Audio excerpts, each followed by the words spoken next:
Ang kapulisan ng Pangasinan 2nd Provincial Mobile Force Company sa pamumuno ni Police Lieutenant Colonel Oliver A. Abayan, Force Commander, ay hindi pa pipigil sa paggawa at pagtulong sa ating mga kababayan na nangangailangan.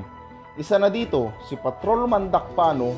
Habang siya ay pauwi, nasaksihan niya ang isang matandang lalaking nakahandusay sa kalsada sa barangay Talugtog, Lingayen, Pangasinan. Nakalaunay na pag-alamang na disgrasya at nagtamo ng mga sugat at galos sa iba't ibang parte ng katawan at dali-daling dinala sa pinakamalapit na pagamutan. Gayon din ang ating mga kasamahang nagpapatrolya sa barangay Maliko, San Nicolas, Pangasinan, na namigay din ng mga grocery at food packs sa ilang pamilyang kapos at nangangailangan ng pantawid sa kanilang pang-araw-araw.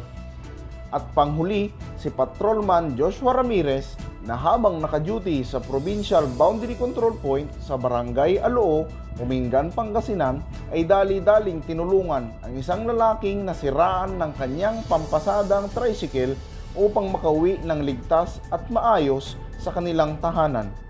Tunay nga na ang pagtulong ay walang pinipiling oras at panahon.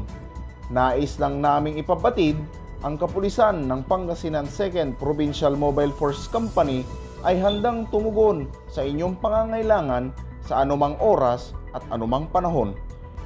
Ito po si Patrolman Kid Edsel Pascual, ang inyong police patroller ng Pangasinan 2nd Provincial Mobile Force Company, nag-uulat para sa Pangasinan Police Patrol.